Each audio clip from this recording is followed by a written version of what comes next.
A late night drive across a deserted Texas highway turns into a nightmare when a man's car breaks down. Stranded and alone, he witnesses a chilling ritual he was never meant to see. I'm not a big fan of late night driving, but sometimes you have no choice. That night, I was driving from Dallas back to my hometown of Wichita Falls. I had finished a part-time job assembling equipment at a local festival. The work was dirty, the day had been hard, and I was barely able to stand on my feet. But I didn't want to linger in the city. I missed home, my dog, a proper shower, and hot coffee in the morning. I've always been proud of my old Toyota Camry. The car is almost 20 years old, but it rarely lets me down. So when the engine suddenly wheezed on the deserted Highway 287 and then died completely, at first I didn't even believe it. I tried to start it again. Nothing. I opened the hood, rummaged around as best I could, didn't see anything obvious. The oil was in place, the belt seemed to be intact. The problem was probably somewhere deep down. I wouldn't have gotten there even in daylight. The phone, of course, showed one signal bar, not enough even for a text message. The nearest town was more than 10 miles away. On foot, a night in the desert, without lighting, without confidence that I would get there at all. The decision came to me by itself. I would stay in the car until the morning, and then I would catch someone or find a network again. I lay down on the back seat, wrapped in an old jacket. A cold wind was seeping through a crack in the window. It was creepy, but fatigue quickly took its toll. I was almost asleep when suddenly there was a strange sound. At first, I thought that I was imagining it, as if a barely audible song somewhere far away.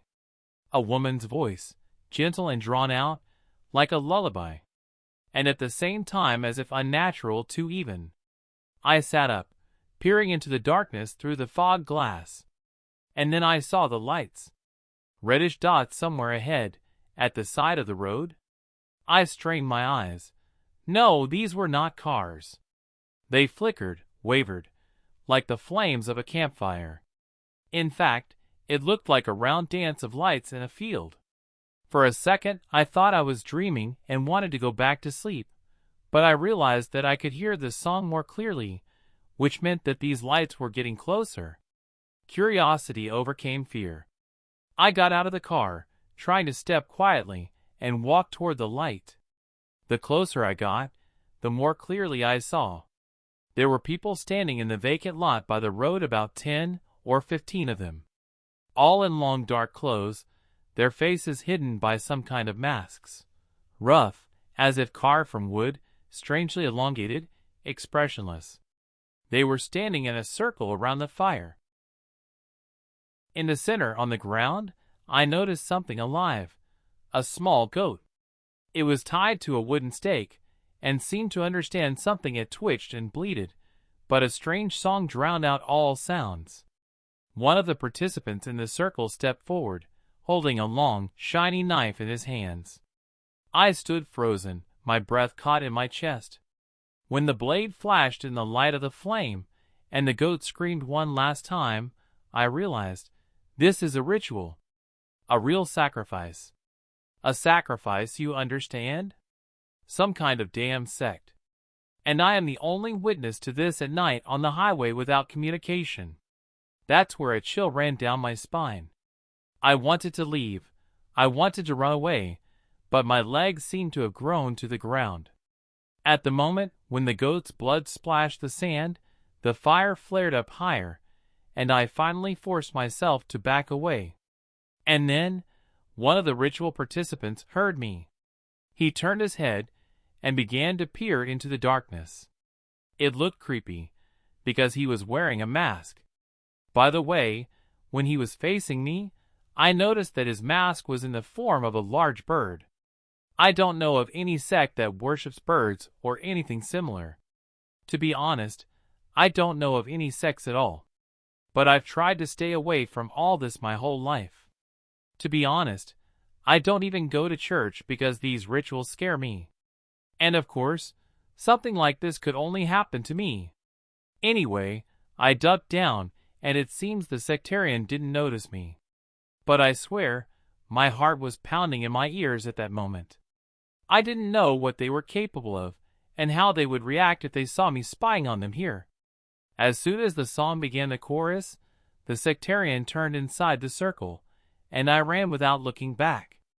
There was a strange, uneven howl from behind, as if someone was imitating a wolf, but not quite right. I climbed into the car, slammed the doors and locked them, pressing myself into the seat, trying to breathe as quietly as possible. They came up a few minutes later. I saw their silhouettes through the fogged-up windows, black, distorted by the light of the distant fire. But the strangest thing was that I heard them talking. Not just in an unfamiliar foreign language. I could swear the language they were speaking did not exist. It was just a collection of incomprehensible sounds, as if they had no language. I didn't move. I didn't breathe. I really felt really creepy. It seemed to me that they were touching the car, although I couldn't see because my head was covered with a jacket. I thought about how many of them there were, and that they had all gone crazy. What if they were cannibals? Now, when I'm writing this at home, this theory seems very funny to me, but then, believe me, not at all. Then, they started singing again. It seemed like they were literally dancing in a circle around my car. I don't know how long it lasted. Probably all night. I lost track of time. When the first gray stripes appeared in the sky at dawn, everything went quiet. I carefully looked outside, empty. Only strange tracks remained in the sand by the side of the road, as if someone had been dragging heavy bags. The engine still wouldn't start. I walked towards the city, afraid to turn around. As soon as the connection appeared, after about 4 kilometers of the way, I called and ordered a tow truck. I was so exhausted, sleepless, emotionally difficult night. I was just sitting on the sand next to the car when the tow truck pulled up. I was riding with the driver in the cabin and emotionally told him what I saw that night. It seems he looked at me like I was a fool. I'm almost sure he did not believe a single word I said. We arrived at my yard. The car was unloaded at the gate. When the tow truck drove away, I finally looked at my car without rushing. On the back of the trunk were written some incomprehensible creepy symbols. In blood. I assumed that the same goat, whose victim I saw,